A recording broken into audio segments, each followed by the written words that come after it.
ঈদ উল ফিতর উপলক্ষে ৭ দিনের টানা সরকারি ছুটি। সেই সুবাদে রেল, নৌ, সড়ক পথে ঢাকা ছাড়ছেন অধিকাংশ মানুষ। সকালের পর বেলা বাড়ার সাথে সাথে রাজধানীর বিভিন্ন বাস কাউন্টারে বাড়ি ফেরাদের ভিড় বাড়তে থাকে। যাত্রীরা বলছেন, বেশ নির্বিঘ্ন ঈদ যাত্রা। সড়কে বাড়তি নজরদারি রয়েছে আইন শৃঙ্খলা বাহিনীর। এদিকে পরিবারের সঙ্গে ঈদ উদযাপন করতে ট্রেনেও ঢাকা ছাড়ছে মানুষ। নির্ধারিত সময়েই ছেড়ে যাচ্ছে ট্রেন। রাজধানীর সদরঘাট লঞ্চ টার্মিনাল ঈদ ঘিরে যেন ফিরে পেয়েছে চিরচেনা হারিয়ে যাওয়ার রূপ। বাজছে সাইরেন, লঞ্চে ওঠার প্রতিযোগিতায় যাত্রীরা।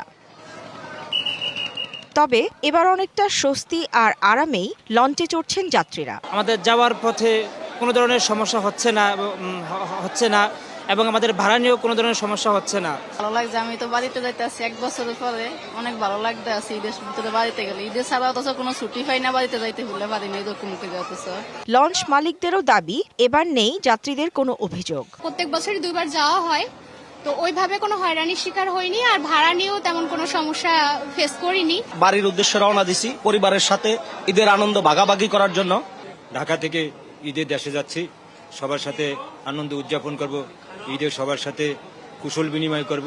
ঘরমুখ মানুষের নিরাপত্তা নিশ্চিত করছে র্যাব ও পুলিশ, আছে কোস্টগার্ডের বিশেষ দলও। মঙ্গলবার লঞ্চঘাট পরিদর্শন করেন নৌ প্রতিমন্ত্রী রাজীব আহসান।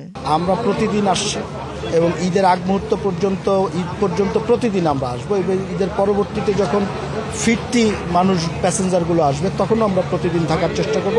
এখন পর্যন্ত আমরা কোথাও থেকে কোনো অভিযোগ পাইনি। এদিকে গাবতলী ও কল্যাণপুর বাস টার্মিনালে সন্ধ্যার পর থেকেই ভিড় বেড়েছে ঘরমুখ মানুষের। প্রিয়জনের সঙ্গে ঈদের আনন্দ ভাগাভাগি করতে শহর ছাড়ছেন হাজারো মানুষ। তবে এই যাত্রায় যানজট না থাকায় স্বস্তির কথা জানান যাত্রীরা। এবার নগদে পাচ্ছেন হেলিকপ্টার অফার, তাই কেনাকাটার পেমেন্ট নগদে করুন আর বুঝে নিন 2000 টাকারও বেশি ক্যাশব্যাক সহ হেলিকপ্টার রাইড। পেমেন্ট শুরু করুন আজই।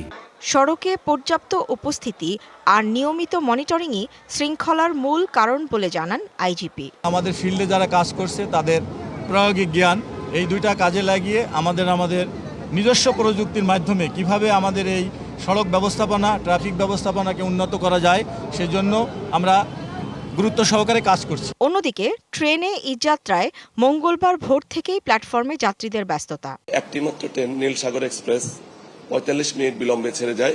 বাড়তি ট্রেন আমাদের 5 জোড়া স্পেশাল ট্রেন পরিচালিত হবে ঈদকে কেন্দ্র করে। এর মধ্যে ঈদের দিনে 2 জোড়া আর বাকি 3 জোড়া ট্রেন অলরেডি পরিচালিত হচ্ছে। ঈদ এলেই যাত্রী চাপ, জনভোগান্তি, অব্যবস্থাপনা আর অনিয়মের যে চিরায়ত দৃশ্য দেখা যেত, এবার যেন অনুপস্থিত সেই চিত্র। তাই স্বস্তির হাসি সাধারণের চোখে মুখে। Humaira Faruqui, DBC news, Dhaka.